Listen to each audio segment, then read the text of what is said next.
Thank you for turning to page 121. Today we're going to take a look at a book from Independence Games for Clement Sector, Type E Pursuit Ship. I want to thank the good folks at Independence Games for sending this my way. I geeked out when I saw this cover with these rocket ships because they look like rocket ships from back in the 50s and 60s. When I was a little kid, I had a toy rocket that looked just like one of these, and I loved it. And it took me back to that immediately. This is a really good, really fun book, very well written. So we take a look inside.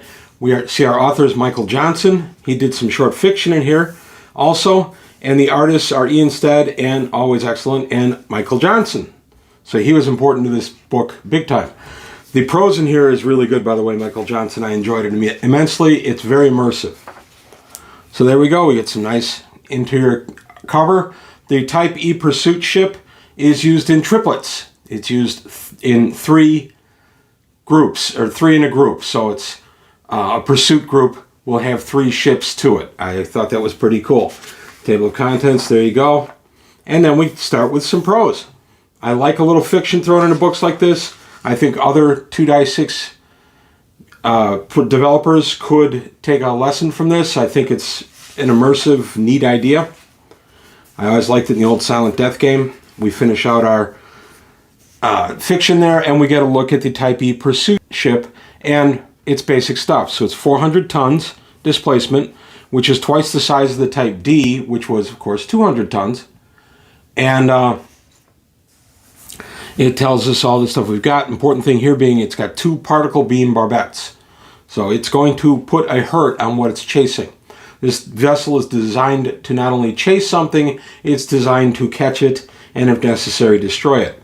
We get some background here on how it was developed for the Cascadian Navy, starting in 2332, and it was time to replace the Type D pursuit ship with its 200-ton hull, and it served for nearly 2 decades, and it was time to go to something else, and that's the Type E. So we get a little bit more on the development of the vessel itself. I love this kind of stuff, the background of why a ship comes to be what it is, more than just a paragraph or 2. I like that there's a couple of pages telling us about it. And then we get a look at it, size, Independence class intercept destroyer, Kiviat class corvette from Hub Federation, pursuit ship is right there, and then the security cutter. And there was some pushback when they were developing the Type E, saying it's too big. Why do you need such a big pursuit ship? And the answer is to get the job done. And then they put it in triplets, as depicted here. This helps you to create a net where no matter what vector the target you're pursuing takes, you're able to go ahead and trap him inside your expanded volume because there's 3 of you chasing 1. So this is the design proposal given to the Cascadian Naval Service on 19 September 2333 by Rear Admiral Sonia Keller, giving out the reasons why this type of ship is needed and should be funded. Again, a nice touch that I've liked in these books, and it helps create more immersion for you as a GM or if you were a player reading this book. And then we continue on for a little bit more prose, about a page and a half on this one. And then we come on to the operational deployment. As I said, they're put out in groups of 3. The idea being that you can entrap your prey that way, and then with heavy armament, you're going to be able to disable or destroy as needed. This ship can also be more than just a pirate killer. You could use it offensively as a commerce raider, or in triplets, there's 3 commerce raiders. You could also use it as part of a larger contingent of ships as a scouting element, in force, that kind of thing. So there's a lot of use for this vessel, and I see me using this vessel not only in Independence games, in Clement Sector, but also in other 2x6 space games.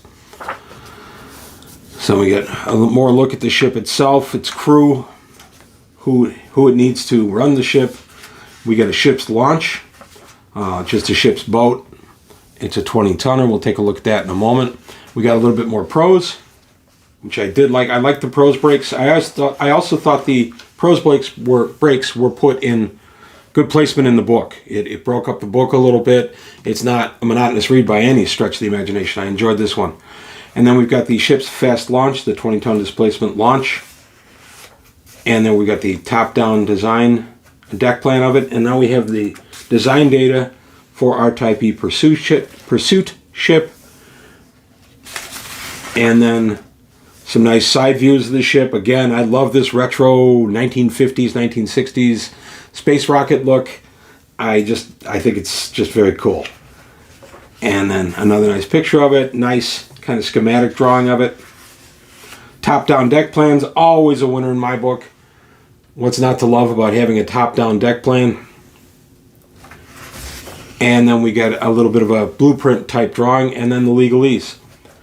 I like this product a lot. I think that Independence Games puts out some of the best books right now in science fiction gaming. Even if you're not playing a 2-6 game, if you're playing something else, Star Wars, Star Trek, there's still idea food in these books. And again, I want to thank the folks at Independence Games for sending this book my way to take a look at. I'm really excited. I'm going to put this in what I call my active library. My active library are the ones that are on the shelf, easy to reach and immediately available. I usually put core rulebooks there, but I also put any kind of source book there that I really enjoyed.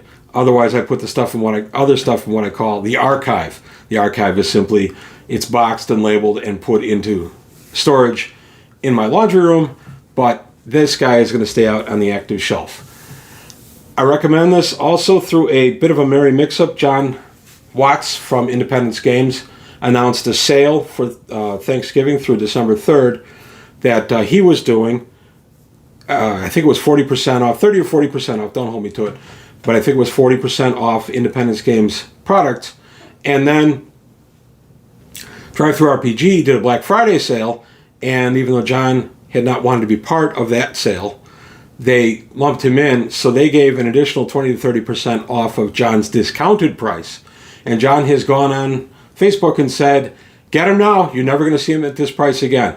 So, not a hard sell, just informational. You can get this PDF from somewhere around $4 to $4.50, and it is PDFs only, they're on sale. But this guy is great to have in your library. I like this guy so much, I'm actually going to buy the PDF of it as well. So I have the PDF in my library for when I'm actively gaming at the table. I'm going to have this guy there too.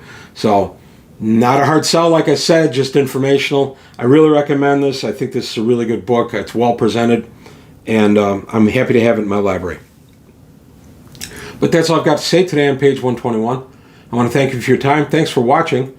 If you enjoyed the video, please like and subscribe. Tell your friends. Leave comments below. Also, take a look at the Patreon. See if you can help me out there.